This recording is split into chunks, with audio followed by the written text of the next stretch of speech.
اسے سوال کہ my wife is asking for separate accommodation but my امی will be alone at her place, what should I do? کسی نے سوال کیا کہ میری بیوی چاہ رہی ہے کہ میری مطلب والدہ سے ہٹ کر میں الگ رہوں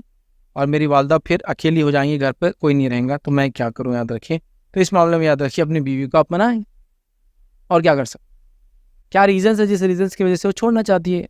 یا آپ کی ماں سے دور ہونا چاہتی ہے، اس کو نکالے۔ اگر ماں کی غلطی ہے تو ماں کو سمجھائے کہ ایسا مت کرو ورنہ وہ جانے کی بات کرتی ہے، بیوی کی غلطی ہے تو بیوی کو سمجھائے کہ ایسا مت کرو چونکہ کل ہم بھی اسی فیز میں آئیں گے،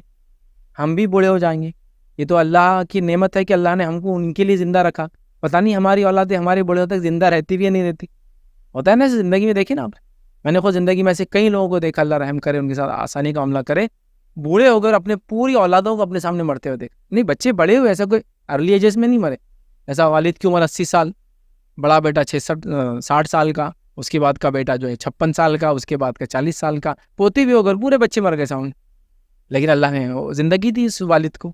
ان کے بچے پوری زندگی مر گئے، پوتے وغیرہ باپ سنبھال رہا، لیکن ایسا ہوتا ہے نا، تو کیا گارنٹی کیوں ہوگا؟ تو یہ اللہ کا فضل ہے کہ ایک والدہ ہے، اور اس عورت کو بھی سوچنا چاہیے کہ یہی معاملہ اگر اس کی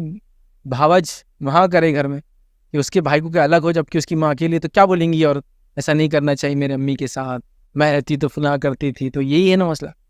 تو سمجھنا چاہیے، بات کرنا چاہیے، میوچل انڈرسٹینڈنگ سے ایسا سلوک والدین کے ساتھ بالکل نہیں کرنا چاہیے، یاد رکھیں یہ بالکل بھی درست نہیں ہوا، اور اگر آپ کی والدہ اکیلی ہے تو یہ آپ کی ذمہ داری ان کو سنبھالنا، آپ پھر کیسے راستہ نکالتے؟ اگر آپ کی بیوی نہیں مانتی ہے تو آپ دیکھیں، لیکن ان کو چھوڑنے کی اجازت اس طرح سے اکیلے نہیں دی جا سکتی۔